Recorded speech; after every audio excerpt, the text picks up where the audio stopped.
అద్వైత పరిప్రశ్నోత్తర అద్వైత పరిప్రశ్నోత్తర రత్నావళి పుస్తకంలో నుంచి 47వ ప్రశ్న. హిందువులలో అనేక దేవీ దేవతా మూర్తులున్నారు. వారిని పూజించేవారు కూడా తమ తమ ఇష్ట దైవమే గొప్పదని చెబుతారు. క్రైస్తవులకు, మహమ్మదీయులకు, బౌద్ధులకు, జొరాస్ట్రియన్లకు అందరికీ ఒక్క దేవుడే ఉంటాడు. ఏ దేవుడిని మనం పూజించాలి? దయచేసి నాకు మార్గదర్శనం చేయండి అనే ప్రశ్నకు సమాధానంగా మనం ఇప్పుడు తెలుసుకుందాం. భగవద్గీతలో పరమాత్మ ఈ మతాలన్నీ రంగురంగుల పూసల వంటివి. ఆ పూసలను ఒక సూత్రంలో బంధిస్తాం. ఆ సూత్రమే నేను అని అంటాడు. మత్తః పరతరం నాణ్యత్ కించిదస్తి ధనంజయ మయి సర్వమిదం ప్రోతం సూత్రే మణిగణా ఇవ. ఓ అర్జున, నాకంటే వేరుగా మరి ఒకటి ఏదియూ లేనే లేదు. దారమందు మణుల వలె నా యందే సమస్త ప్రపంచము కూర్చబడినది. పూసలకు వేరువేరు రంగులుంటాయి. వాటిని గుచ్చే దారానికి ఏ రంగు ఉండదు. ఆవులు నలుపు, ఎరుపు, తెలుపు రంగులో ఉంటాయి. వాటి పాలు ఒకే రంగులో ఉంటాయి. భిన్నత్వంలో ఏకత్వము హిందూ సాంప్రదాయం. కాశ్మీరు నుండి కన్యాకుమారి వరకు విభిన్న జాతులు, విభిన్న కులాలు, విభిన్న ఆచారాలు ఉన్నప్పటికీ మనమందరము భారతీయులం. అసతోమా సద్గమయ, తమసోమా జ్యోతిర్గమయ, మృత్యోర్మా అమృతంగమయ అనే సిద్ధాంతానికి లోబడి ఉంటాం. ఫోటోలు ఎవరివైనా వాటిని బిగించే ఫ్రేము ఒకటే అయినట్లు సాంప్రదాయం అనే ఫ్రేములో హిందూ ధర్మము బిగించబడింది. ఎన్ని విదేశీ దండయాత్రలు వచ్చినా, ఎంతమంది పాలకులు ఈ దేశ సంస్కృతిని విచ్ఛిన్నం చేయాలని ప్రయత్నించినా, ఎన్ని మతాలు దీన్ని మార్చడానికి దాడి చేసినా, మొక్కవోని ధైర్యంతో తన రూపాన్ని మార్చుకోకుండా ఉన్నది ఈ ధర్మం. భాషలు వేరైనా భావము ఒకటే ఉంటుంది. సాధారణ ఎన్నికలలో కాశ్మీరు ఓటరు కన్యాకుమారి ఓటరుతో మాట్లాడలేడు. గుజరాతీ ఓటరు బెంగాలీ ఓటరుతో మాట్లాడలేడు. వీళ్ళందరూ కలిసి ఒక పార్టీకి ఓటు వేస్తారు. ఒకే సూత్రాత్మ వీళ్ళందరిలోనూ పనిచేస్తుంది. అద్వైత సిద్ధాంతం ప్రకారము వ్యష్టిలో ప్రాజ్ఞుడు, సమిష్టిలో సూత్రాత్మ అంతర్యామి అనే పేరుతో పరమాత్మే అందరినీ కలుపుతూ ఉంటాడు. ఇంటర్నెట్లో తీగలు లేకుండా అందరినీ తరంగాలు ఎలా కలుపుతున్నాయో అలాగే పరమాత్మ చైతన్య శక్తి అందరి మీద పనిచేస్తుంది. రాముడు, కృష్ణుడు, లలిత, దుర్గా ఎక్కడున్నారని ప్రశ్నించినప్పుడు సామాన్యుడు రాముడు త్రేతాయుగంలో, కృష్ణుడు ద్వాపర యుగంలో, లలిత మహాశక్తి రూపంలో యుగాలన్నిటికీ అతీతంగా ఉన్నారని చెబుతారు. అద్వైత వారందరూ ప్రజ్ఞానం బ్రహ్మ అని ఒక వస్తువు యొక్క స్థితిలో నుంచి గతి అయి విశేషమై అన్ని రూపాలుగా కనిపిస్తున్నారని అంటాడు. నారదుడు భక్తి సూత్రాలలో పరమాత్మ ఎక్కడ ఉన్నాడు, ఎప్పుడున్నాడు అని అడిగితే దానికి సమాధానంగా విష్ణుమూర్తి ఆ పరమాత్మ ఎక్కడ లేడు, ఎప్పుడు లేడు అని తిరిగి ప్రశ్నించాడు. నారదుడికి అర్థం కాలేదు. ఆయన ఏ ప్రదేశంలో ఉన్నాడంటే స్వ మహిమ్నే అని సమాధానమిచ్చాడు.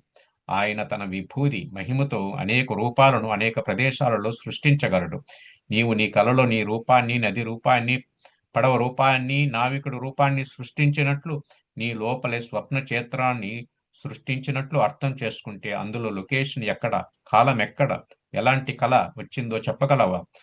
కళ కనగల కళ కనగల సామర్థ్యంతో అవి ఎలా ఉన్నాయో, ఎలా కనిపిస్తున్నాయో అలాగే పరమాత్మ తన మహిమతో సమిష్టిలో దేశకాల వస్తువులుగా, వ్యష్టిలో నామరూప క్రియలుగా సృష్టించాడు.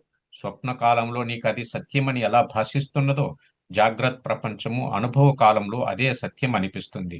దీన్ని వ్యవహార సత్యం అంటారు. నా స్వప్నం కొన్ని నిమిషాలలో అయిపోతుంది కదా అని అంటావేమో. నీవు యథార్థంగా భావించే ఈ ప్రపంచం కూడా ఎంతకాలం ఉంటుంది? స్వప్న సుషుప్తుల సమయంలో ఈ జాగ్రత్త ప్రపంచం లేదు కదా. నీ నూరేండ్ల జీవితంలో నీ జాగ్రత్త ప్రపంచ సమయము పరమాత్మ కాలంతో పోలిస్తే స్వప్న సదృశ్యమే కదా. పుర్రికో బుద్ధి, జిహ్వాకో రుచి అన్నట్లు ప్రతి వారికి వారి దేహ ధర్మాన్ని బట్టి, సంస్కారాన్ని బట్టి ఆలోచనలు, అభిరుచులు వస్తాయి. ఒకడికి తీపి ఇష్టం, మరొకరికి పులుపు ఇష్టం, ఒకడికి ఆధ్యాత్మ గ్రంథాలు చదవడం ఇష్టం, మరొకడికి ఊహా జగత్తులో చేర్చే నవలలు చదవడం ఇష్టం. అందరికీ ఇష్టాయిష్టాలు ఒకటిగా ఉండవు. ఒకరికి భగత్ సింగ్ ఆదర్శమైతే ఇంకొకరికి శివాజీ ఆదర్శం అవుతాడు. ఒకడికి అల్లూరి సీతారామరాజు వంటి విప్లవ భావాలుంటే వేరొకరికి ప్రకాశ పంతులు, బోసు వంటి ధైర్య సాహసాలు నచ్చుతాయి. కొందరికి రాముడిని ఆరాధించడం ఇష్టమైతే మరికొందరికి కృష్ణ కథలు వినడం ఆనందాన్ని ఇస్తుంది. రుక్మిణి కృష్ణుణ్ణి ఒక రకంగా ఆరాధిస్తే రాధ మీరా మరో రకంగా తన్మయులవుతారు. మనిషికి ఎవరినైనా ఆదర్శంగా పెట్టుకొని మరిచిపోకుండా ఉండడానికి వారి విగ్రహాన్నో ఫోటోను ఏకాగ్రత కోసం తయారు చేసుకొని సాలోక్య సామీప్య సారూప్య సాయుజ్య సాలోక్య ఆ, సామీప్య సారూప్య సాయుజ్య అనే 4 అవస్థలలో వారి వలె ఉండటానికి ప్రయత్నించి వారే అయిపోవాలి. భగవద్గీతలో చెప్పినది అర్థం చేసుకుని ఆచరిస్తే నీవు కూడా అంతటి వాడు అవగలవు. అంతేకాని భగవద్గీతను పూజా మందిరంలో పెట్టి ఒకసారి పారాయణ చేసి పూజిస్తూ ఉంటే ప్రయోజనం లేదు. మనసు నిలకడలేని వాడికి మంద మధ్యమ అధికారుల కొరకు విగ్రహారాధనను మన పెద్దలు సృష్టిస్తే అదే సర్వస్వమని ఒకరు మరొకరు విభేదించి ఘర్షణ పడడం ఎంతవరకు సమంజసము? అందుకే ఒకే యూనిఫామ్ వేసుకోవడం అద్వైతము. క్రియలో వేరువేరుగా ఉన్న భావములో ఒకటిగా ఉండటము ద్వైతములో అద్వైతము. రామునిగా కృష్ణునిగా గణపతిగా అమ్మవారిగా వివిధ రూపాలతో పూజాధికాలు చేసిన వారందరిలో ఒకే దైవాన్ని భారతీయులందరూ చూస్తున్నారు. పంచదార పాకం పట్టి వివిధ అచ్చులలో పోస్తే చిలుకగా కోడిగా అరిటిగల తులసి కోట వివిధ నామరూపాలుగా కనిపించినా అందులో ఉన్న చక్కెర ఒకటే కదా. మన ఋషులు ప్రతి పదార్థములో అస్థి భాతి ప్రియం నామం రూపం అస్థి భాతి ప్రియం నామం రూపం అనే 5తో పాటు శబ్ద స్పర్శ రూప రసగంధాలనే 5 తన్మాత్రలను కలిపి మొత్తం 10ని చూడగలిగారు. అందుకే వారు దార్శనికులు. అస్థి భాతి ప్రియం సచ్చిదానందములు, ఆ ఆద్యత్రయము మొదటి 3 బ్రహ్మ లక్షణాలని, మిగిలిన 7 జగత్తు లక్షణాలని నిర్ణయించారు. 10 అనే సంఖ్యలో 1 0 అనే అంకెలున్నాయి. అందులో 0కు విలువ లేదు. 1తో చేరడం వల్ల దానికి విలువ వచ్చింది. ఈ జగత్తు మిథ్య అని 1 అనే పరమాత్మ చేరడం వల్ల దానికి ఉనికి ఎరుక కలిగిందని మన ఋషులు నిర్ణయించారు. ప్రతి వస్తువులో ఆ 1ని దర్శించి వారు చెట్టులో పుట్టలో చీమలో బ్రహ్మలో స్తంభాది బ్రహ్మ పర్యంతం తోటకూర కాడ నుండి హిరణ్య గర్భుని వరకు ఒకే పరమాత్మను చూడగలిగారు. హిందూ ధర్మంలో రావి వేప వృక్షములు రాముడు కృష్ణుడు వంటి విగ్రహాల వల్ల పూజనీయులే. రాయి రప్ప కొండ లోహము అన్నింటిలో ఉన్న సత్పదార్థాన్ని, ప్రతి ప్రాణిలో ఉన్న చిత్పదార్థాన్ని చూడగలిగారు. శ్రీకృష్ణుడు ఇంద్రుణ్ణి పూజించకుండా గోవర్ధనగిరిని పూజించమనడము ఇది సమానమని ఈ సెన్స్లోనే గోపాలకులకు చెప్పాడు. అది ఇంద్రునికి అర్థం కాక ఆగ్రహించి రాళ్లవాన్న కురిపించాడు. భగవద్గీతలో పరమాత్మ విద్యా వినయ సంపన్నే బ్రాహ్మణే గవిహస్తని శునిచైవ స్వపాకేచ పండిత సమదర్శిన.